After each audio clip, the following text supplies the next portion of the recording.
Penitentiary chances, yeah, street romances. Everyone know he who laughs last is the champion. No one that hang it up. It's your boy now with you guys at HobbiesDrill.com in association with Key Life Productions, man. This is the conscious segment, man. We got none other than one of the twin pillars, Red Pill, in the building. Salute, indeed. Yo, Red Pill, man, we want to appreciate that, you letting us come out to Harlem, man, and seeing you guys working on what y'all do, man, giving the people the information on the daily. Well, I feel that, the same way that you brothers let us, y'all bring us into the world of battle rap, y'all take us behind the scenes and show us the process. It's only right that we show you the process and also show you at the end of the day how everything is so intricately related. Be the last champion, still in the hood, a hood nigga, a champ, official, so intricately related. So it's like when you came into the spot, Loaded Lux was coming out the spot, you know what I mean? And we up in here. Shout out to House of Consciousness, shout out to Polite, Dr. Reggie, shout out to Brother Rich, my brother Blue, everybody, you know what I'm saying? So we just doing a little bit of work right now, doing a live stream, building on some of the post-debate analysis. There was a debate that took place this weekend with Brother Reggie, Brother Sharif, one of the Moors. Then Brother Polite is going over some of the law slides between that historic debate that he had with Harry Rosenberg, the Israeli rabbi that he smashed. Right? So yeah. Nah, definitely, man. Like one of the reasons why I like listening to you a lot, Red Pill, is because you always come with the perspective of you talk about the youth. You keep it 100. You speak that language that we could understand, and at the same time, you always talking about coming together. You don't get into too much of the back and forth and everything like that. And you always give us something that we can we could take that. Facts. Today's topic, a lot of things I really wanted to talk about was last time I spoke to you, last time I heard you speak, you were saying how, in your sense, you're like a futurist. You're always talking about the new technology, some of the newest things that's happening. Even before here, you was telling me about this new thing where, I could get, better editing from my software and things of that nature. Like, what made you get into that sort of type of information, and what made you the type of person you are? To be honest with you, brother, I've always had a knack for looking into the future, you know what I'm saying? I've always been a visionary. As I got older and did more studying, I came around to a term that was coined Afrofuturist, and that fit, you know what I mean? That really stuck with me. I'll pull up the definition in a minute and share it with the family. One of our beloved authors by the name of Sophia Stewart, some people may be familiar with her. The mother of the Matrix, Octavia Butler. There's a musician by the name of Pharoah Sanders, and they are considered Afrofuturists, and that would be brothers and sisters who are able to envision a diaspora, either a dystopian or a utopian future for our people, where they can place our society, our people, our movement, whatever you want to call it, in a future. One of the things that we don't get when we follow the European or Western civilization's interpretation of what the future looks like, if it's a dystopian future, niggas are not there. If we are there, we're in a subservient slave position. If they show a utopian future, we're really not there. Like utopian meaning, flowers and shit, everything is working great, everything is going great. We're usually in the rebels who are like underground or something, So the damage that does, like in Star Wars, for instance, Billy, what's my dude name? Lando, Billy. The black dude? Yeah, my dude who was on Millennium Falcon and whatnot, Billy D. Williams and whatnot. It's him and a few other people. Samuel Jackson makes it into the future, but for the most part, they're excluding us. So what that does to our subconscious is it prepares us to not see ourselves in the future.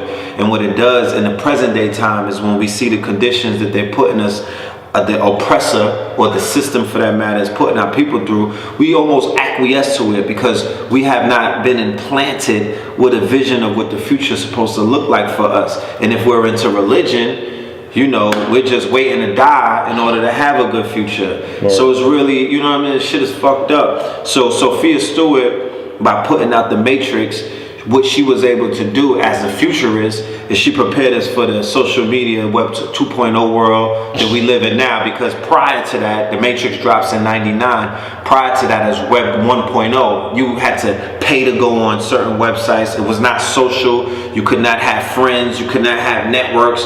We didn't have our own media. All of these things didn't exist. There was no YouTube, no MySpace, none of these things. No Instagram, no Snapchat.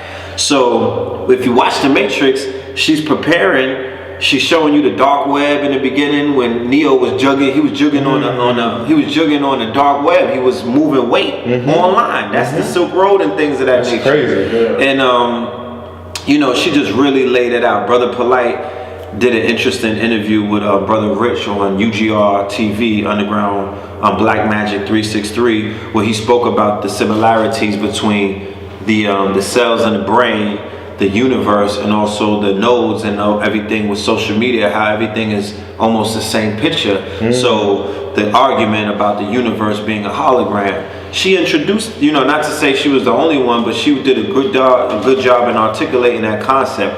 Keep in mind, she's also the creator of the Terminator. Yeah. So that's crazy. You know, when you study Heru in the ancient Kemetic pantheon, Heru also is one who comes back from the future to warn his people and prepare his people, not necessarily warn them, but he properly prepares his people for the time that's coming before them, because in our studies, time is centrifugal and it's not linear.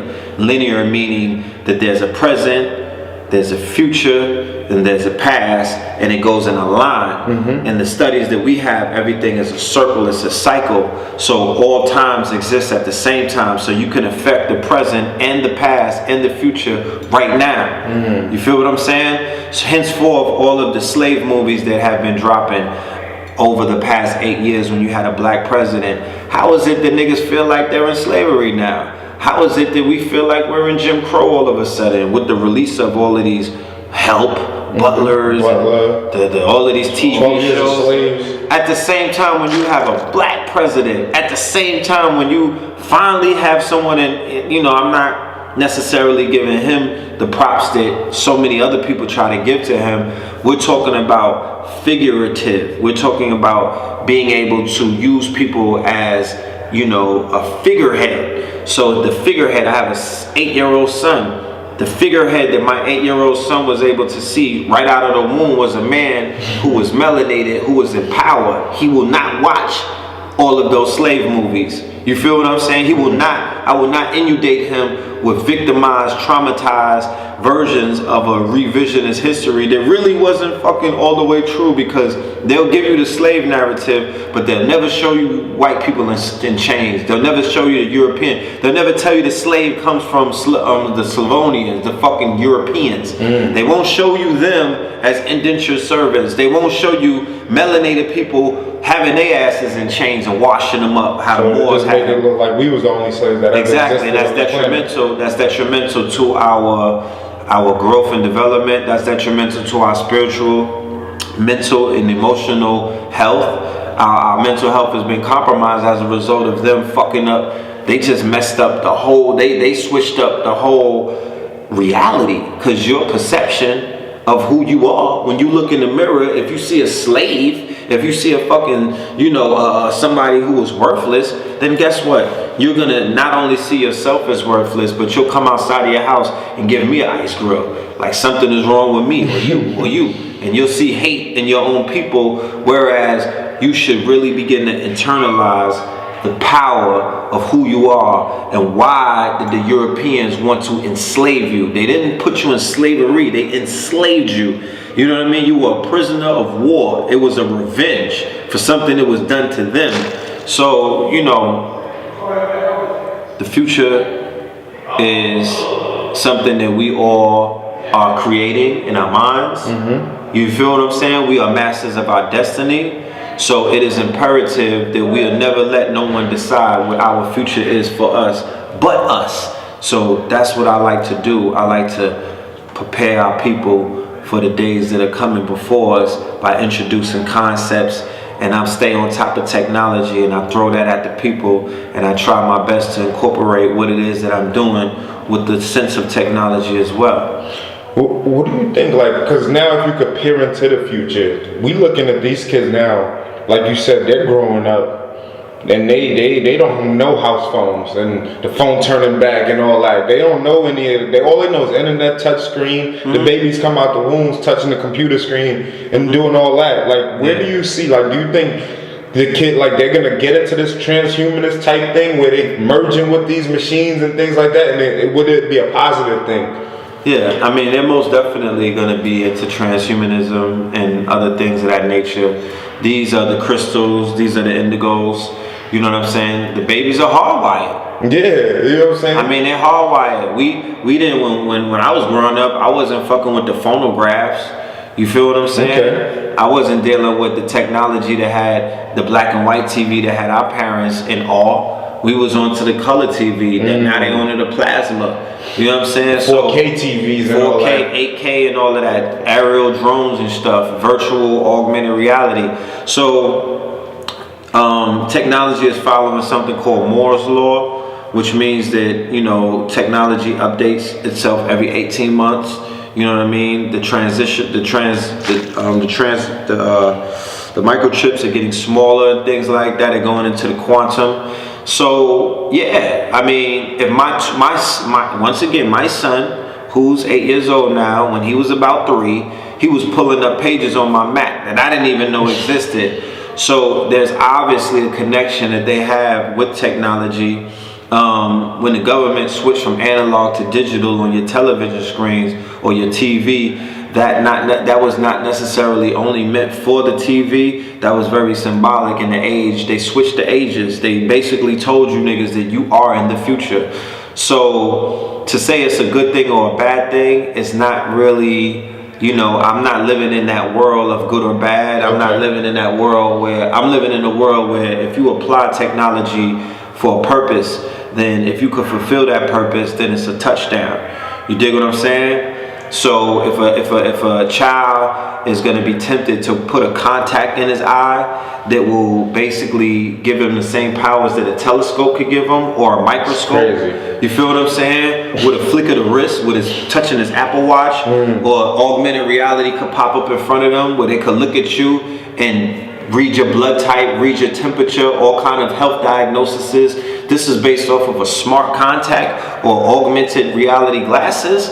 I'm like, shit, let's go. You know what I'm saying? Because of the world that we live in, and because of the pace the world is going in, and because we're so far behind, you know, it may be something that we may need. I'm studying bioengineering at this point. I'm like, yo, if niggas is running around on some scary shit talking about cloning and all of that stuff, I'm like, nigga, what if I took the DNA from all of the fucking super goons that I know and some smart people and mixed it up and made a designer baby? Because what do you think that they doing with the DNA on Rikers Island of every nigga that they collect and jump the turnstile and everything up from there? What do you think that they doing with some of their brightest minds, or the Walt Disneys of the world and the Zuckerbergs? They're taking their DNA and they're creating designer babies. I'm not into the Frankenstein gene splicing kind of thing, you know, but we do have some scientists in our community. This is what they do. So I would refer to them in order to do some things like that. Because what if they raise up an army that has no conscience? You saw Universal Soldier. Yeah. Now they're able to raise up an army and cut off certain switches in people's consciences where it will stop them from killing a child. It will stop a black man from killing another black man. They're able to design motherfuckers now to be super soldiers. So if you study your enemy, you gotta basically keep up with that motherfucker. So if they going super ham with it, I'm like, why not? You know what I'm saying? Prepare yourself. The future's only promised to those who prepare for it. So inside of Harlem right now, there's a bio lab by the West Side Highway that they opened up. It's a bio lab that's a workspace. So you could basically get into that bio lab and start playing around. Those who are qualified, just any Joe Smo you're not gonna walk in there. You have to be accepted to get in there. But once you get in there, you have access to some of the brightest minds. You have access to all kind of technology, 3D printers and things of that nature. And you just, you have to let your imagination run wild. You feel me? Yeah, 3F. Because the only thing that we have is our imagination. This is what's running the world right now. This is where the power is being drawn from. You know, you brothers cover battle rappers. What the fuck? Those are some of the best imaginations in the hip hop universe or in the hip hop genre. Those brothers have very vivid imaginations. They are geniuses when it comes to putting words together, especially those who be freestyling on the fly. And you know what's crazy? You saying that too, even with battle rap and how they do that. Like, I speak to a lot of these dudes, and you know, rappers, they could perform their same song over and over. These dudes have to come up with brand new material every single time to wow the crowd. Yeah. Every time. Like, there's never, you can't reuse a bar. You can't ever reuse a line. So when we go online and we log on and we see all of these startups, and we see all of this technology, and Facebook is coming out with virtual and all of these things, and there's a new app and there's new filters for Snapchat and all of this shit. That's just imagination. That's some people coming together and they're utilizing some good weed, you know what I'm saying, or whatever they on Adderalls, they on weed, you know what I'm saying, they whatever they could take. They're on a limit. Remember the movie Limitless? They got pills like that. I've been hearing a lot of things coming out like that. When I get the name of the genre of pills, I'll let you know. But they're coming together in Silicon Alley, Silicon Valley, all of these incubators and accelerators, groups of them, and they're sharing ideas.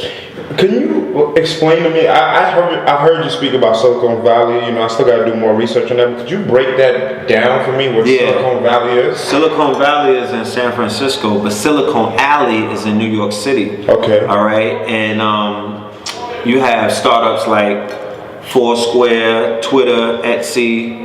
There are a lot of startups that are now centered in New York City. New York City has an advantage over Silicon Valley because New York City is the capital of finance.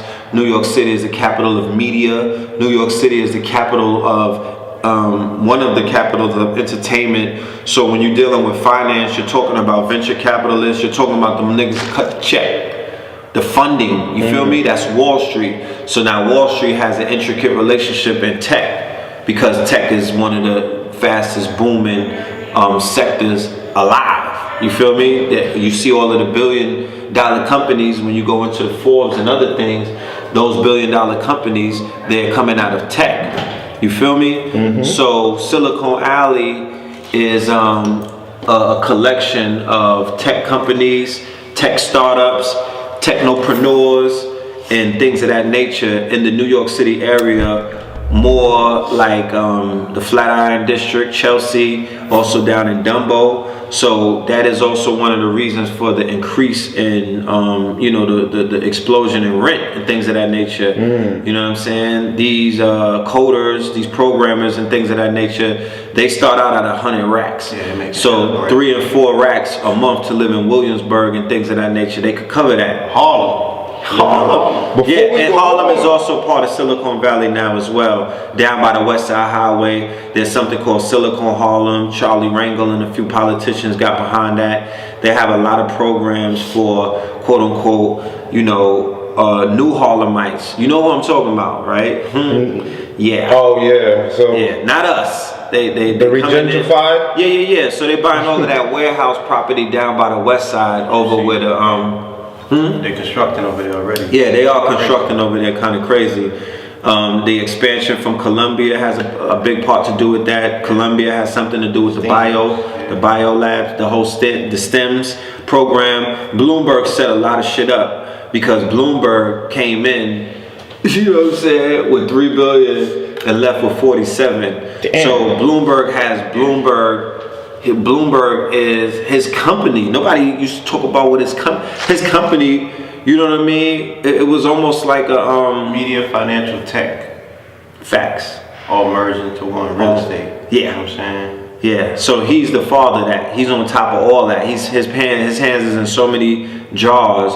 when it comes to technology. So He was the biggest builder went up on 57th Street, his building. Wow. So he ushered in Silicon Alley into New York post 9/11, after 9/11 when the whole shit fell apart, and after 08 when the financial institutions crashed and everything. Right. They basically ushered in. Yeah, as you will understand, the cycle of bankruptcies is 7 years. So, you know, initially they cooked all of the records in the World Trade Center, you know, with the derivatives and the bonds, right? Birth certificates and everything of that nature that was being packaged together with the bonds they were selling on the market with real estate, mortgage, you know, Polite talks about that. And then 7 years later, you see the bankruptcy, you know what I'm saying? So this shit is all It's a huge hustle. And yeah. What's the movie, The Big Short? I didn't see it yet, but people keep telling me. Millionaires becoming billionaires, you know. Chasing that truth. Yelling, fuck the law, fuck 'em. They had me sitting in the county. Judge said 30,000 bail or sit up in the county. Shit. So where does that put us though? Where does that put, you know, my little cousins, me, the people we coming up with? How do we get into getting this money, or should we be even focused on that aspect? How do we get into this game? Because, you know, I speak to a lot of the brothers. We trying to get paid. We trying to help our family. Let me We trying, show you. You know what I'm saying? First of all, Street business gonna get hella. I'm a hell of my street business, like everybody else. I'd rather handle it in the street than have you locked up or something, you know what I mean? I wouldn't wish jail on nobody. I wish hell on even that jail.